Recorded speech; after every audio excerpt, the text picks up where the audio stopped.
Hello there. So I just wanted to approach you on the subject of what we do for ourselves when we're feeling at our lowest. I'm curious to know what your tactics and strategies are. One of mine is to find this little guy and to give him a little bit of a cuddle. So this is Tyke, who is 15 years old. So he's a bit of a living relic, and he's super beautiful and super loving.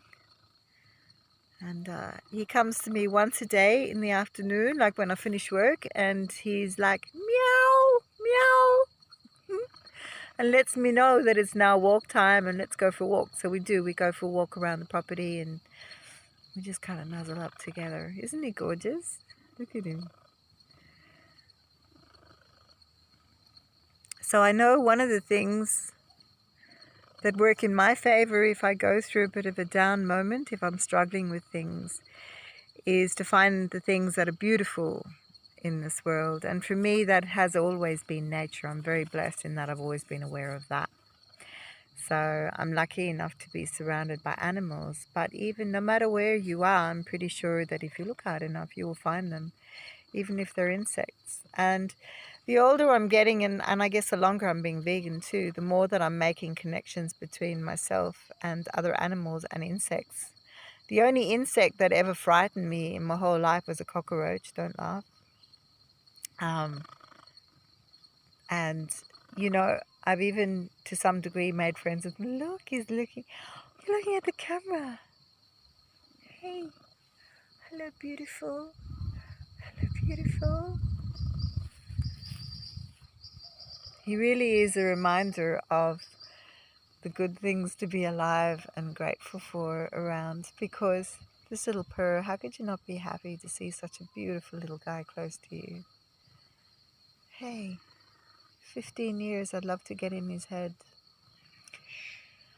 So I'm curious to know what strategies you would use to bring yourself back up again when you've fallen down, because we can be our own worst enemies, can't we? Like, if somebody kicks us while we're down, we can all too often fall into that and just go along with their sway rather than pulling ourselves out of it.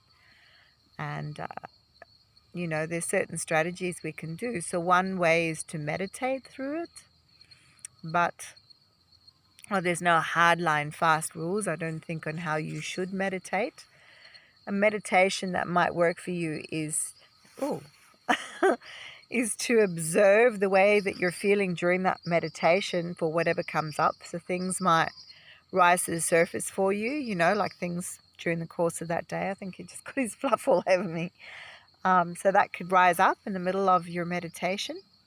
Just let them go. And by that, I mean, like, just physically let them go. Like, let them be visualized if you can. If you're a visual person, then allow them to pass through you, like whether it is some sort of like a cloud that's passing over your head or just breathing past you. Just let it go through, or breathe your way through that fog, like taking a deep breath and breathing out. And as you're breathing out, just breathe through it like you're going through a mist, and it'll clear a path for you. I have heard it in a meditation where someone saw it as like a series of balloons and you prick when they go past you. Whatever way you choose to define it. And if you want some help with that, please inbox me, because I am available for you on this journey by your side. So the other things, what are your strategies? What do you do when you're feeling down in the dumps? Whether you're just having a bad day and you can't articulate why, or whether you're having a good day and then something triggered it to go down a bad road. I mean, whatever it was, what is it that you do to pull yourself out of that ditch? Because when I've compared notes with people, what I find other people do is they might crank up some music. Like if they're feeling down or angry, they'll crank up some really heavy metal music to thrash it out in their head so that they kind of feel like they're expressing it out. For other people like myself, it used to be like that, sort of. But now it is more about fine-tuning what I'm feeling into a better space. So rather than pulling everything into that darkness that I'm feeling, like expressing that darkness I'm feeling, I'd rather pull myself out of that darkness into a nicer, warmer space where I feel safe and loved and comfortable again, so that I can move on to the next part in my living. So I might find something that is not necessarily subdued, but a little bit more ethereal, or a little bit kinder, or just some softer sort of music, some meditation music maybe. Or I'll go for a walk. That's a very effective one for myself, is to go for a walk and to just breathe in the ocean if I'm close enough to the ocean, or breathe in the forest, or, like take in something good and not expose myself to anything that is negative, like not just toxic people. The media is really good for that. So sometimes just shut down on all that media crap. If it's not serving you, it's hurting you. Those are little ways that you can manage your mood. So managing your mood is really important when you need to lift your spirits and you can't rely on other people to do it.